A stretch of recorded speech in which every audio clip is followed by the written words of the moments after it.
Earlier today, a pretty important story coming out of Florida when we learned that the Venezuelan president, the U.S. government, had seized a luxury jet that was used by the Venezuelan president, Nicolás Maduro, that officials say was actually illegally purchased through a shell company and then smuggled out of the United States. This is in violations of several sanctions and export control laws. We were able to hear there with an update from those leaders now talking about the seize and why it occurred. I want to go ahead and listen into that now here on Live Now. Don't mind, can you say and spell your name? Yeah, Anthony Salisbury, Salisbury, Special Agent in charge for Homeland Security Investigations, Miami, Florida.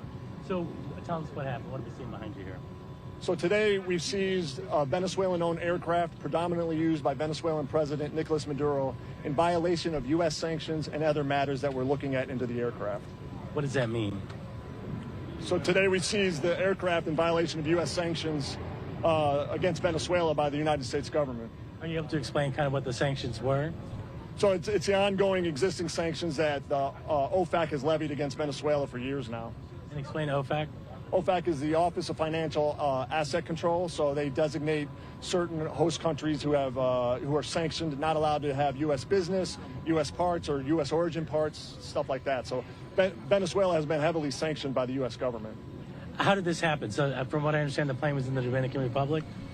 Yes, so HSI, working with our partners at the Department of Commerce, Bureau of Industry and Security, and officials in the Dominican Republic, have worked to seize this plane in violation of U.S. sanctions and, again, other criminal matters that we're looking at with this aircraft.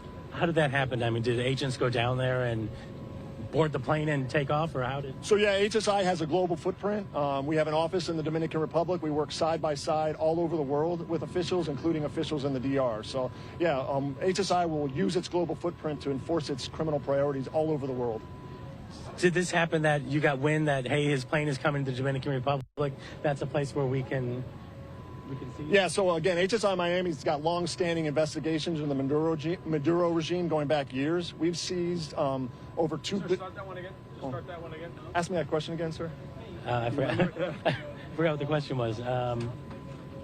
Did we know about it? How did we know about it? That's it. Did you know that someone was coming in with the plane and that you'd be there to just be able to grab it? So HSI Miami has long-standing investigations into the Maduro regime. We've disrupted the flow of over $2 billion and indicted over 30 members of the Maduro regime, associates, and facilitators. So we are constantly looking at the corrupt practices and illegal activities of the Maduro regime. What message does this put out there in the world?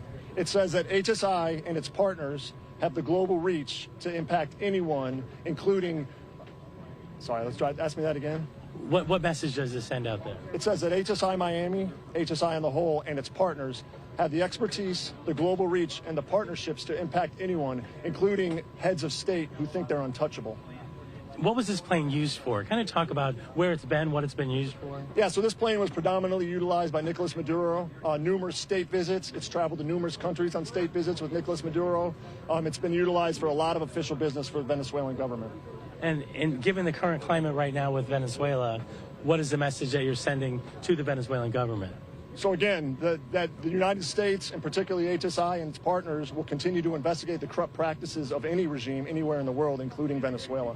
Anything on the horizon that's coming up regarding Nicolás Maduro and Venezuela? So again, our investigations are broad and they're ongoing, and we've had substantial investigations. Today is just one more success, and we have lots more pending. Have you heard from the Venezuelan government since this happened? We have not. Are you expecting to? I don't expect HSI Miami to, but there will be. So the plane has been seized. It will move into forfeiture proceedings and will allow for that kind of coordination and communication. Going into forfeiture proceedings, does that mean you'd be able to sell it and use that money for something else? Or? So again, when the plane's been seized, it'll move into forfeiture, and if it's officially forfeiture, then yes, then it would be looked to possibly be liquidated and sold. Then that money could be used for investigations for... It would, yeah, the money would be going into the governmental forfeiture funds. Anything else to add? No. Doug, anything? Thank you. I appreciate it. Appreciate it. Thanks for the time. If you can stand there just for 1 second, just going to get a quick two-shot. Yeah. And as we just heard there, we were getting that latest update. I do want to show you some video. That is the Venezuelan president that you're seeing there on your screen right now. But we do know that the U.S. government has seized that luxury jet. Again, as he was saying, was used in several capacities professionally for the country, I should say, as well.